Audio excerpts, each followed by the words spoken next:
The fall leaves are changing color, and what did I say in my last video? I said that gold, silver, and the stock market were going to come out of the summer doldrums. Now, the stock market quite hasn't done that yet, but definitely gold and silver has. And as I talk, and I'm going to speak in Canadian dollars here since I am in Canada, gold has hit over $5,000 Canadian, which is around 3,650 US, and silver has hit 57 at the time of this video, $57 Canadian, which is about $41.12 US. I am smoking my big cigar as always. So, you know, even if I was 50% right, everybody likes to be right. I'll also admit when I'm wrong. So definitely wrong on the stock market so far. They didn't hit the ground running like I thought they would, but I nailed it with the metals.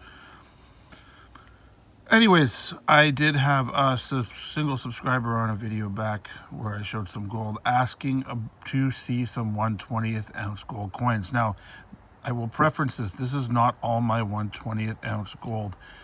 Most of my 1/20th ounce gold is in the form of collector coins, not bullion. So I thought I would leave those out, as well as add in a couple 1 gram coins and one slightly bigger than 1/20th ounce, just to give you a little bit of variety.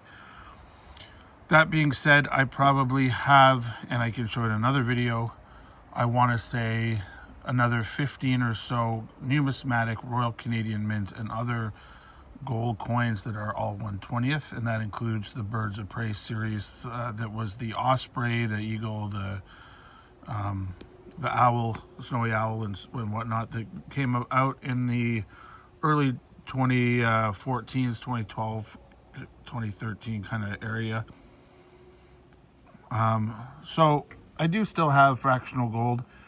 Right now, if I look on Silver Global, Canadian dollars, you can get a gram for $215, and a 1/20th ounce is 1.5 grams. So I do feel like I've done well with those, plus the numismatic play on top of that, which doesn't really add too much.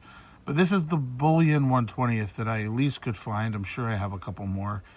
It'll give you an illustration of some of the coins, and I do have 1/20th of other coins, but I just can't seem to locate them, and it's a lot of work to bring everything. That red hue is my umbrella right here, gives it a nice red hue. So I'll show you what I have for that one subscriber who asked about 1/20th gold coins. So over here are a couple 1 gram gold coins. So that's the Panda, obviously 1 gram. Royal Canadian Mint 1 gram. That's from 2016. That's an old one. I actually used a Visa gift card to get that, so that was free gold, that one.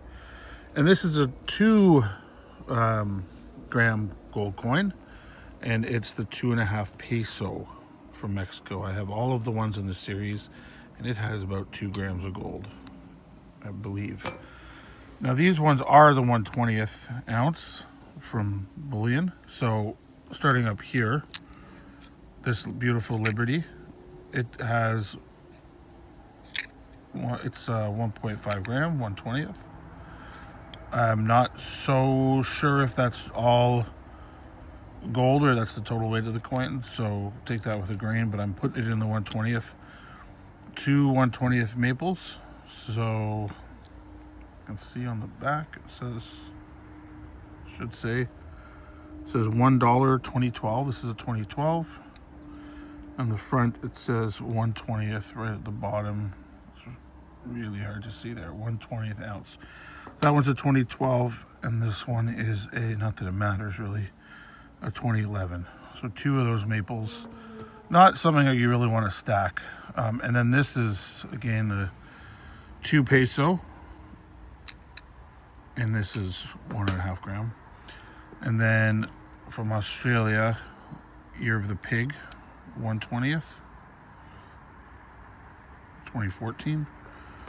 Year of the Dragon, 1/20th, 2024. Beautiful coin. I see that the Year of the Horse has come out. I did, not to spoil for the few of you who watch, I did order the 1 ounce gold, one of those, and some silver to go along with that.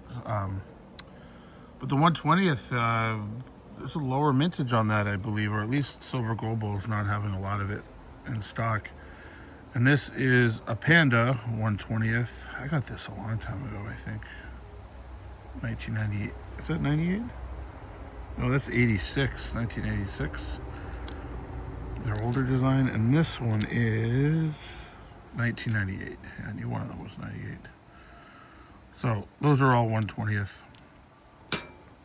As I said, not something that I personally like to buy, but with the price of gold, I can see why people would want to buy it, and it's better to hold some of this stuff than none.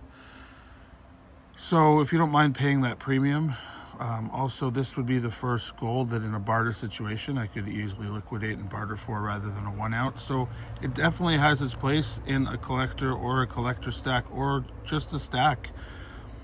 I would recommend having a few of these pieces. Now 1/10 ounce and up seems to make more sense to me, but these do have their place, especially with the price of gold right now. So as I said, gold's gonna hit 7,000 US dollars. I don't know when, but I think sooner than later. So just something to keep in mind, that it still could be a bargain right now. And as I said, no financial advisor, but the weakness of the dollar is showing with the current prices that we see, and hopefully we'll see silver pull way up, and then we can play that ratio and turn the silver into gold. Have a good one, YouTubulars. I'll see you in the next video, where I'm either going to talk about the recent coin collection I got from my friend, or do the unboxing of my Silver Global order, which isn't going to ship until September 26th. Because they don't even have the Perth Mint just released the Year of the Horse. I'm quite liking the design. For those of you who don't know, I do have the 2014 Year of the Horse, so be cool to see the comparison of the two. I already know I like the new one better because I like that size better than the Type 2 size. Anyways, we'll see that video come down it probably should take a week or so after it arrives, so early October we should see that video. I hope you're all doing well. And football season has started, so happy watching, happy stacking, happy life. Later.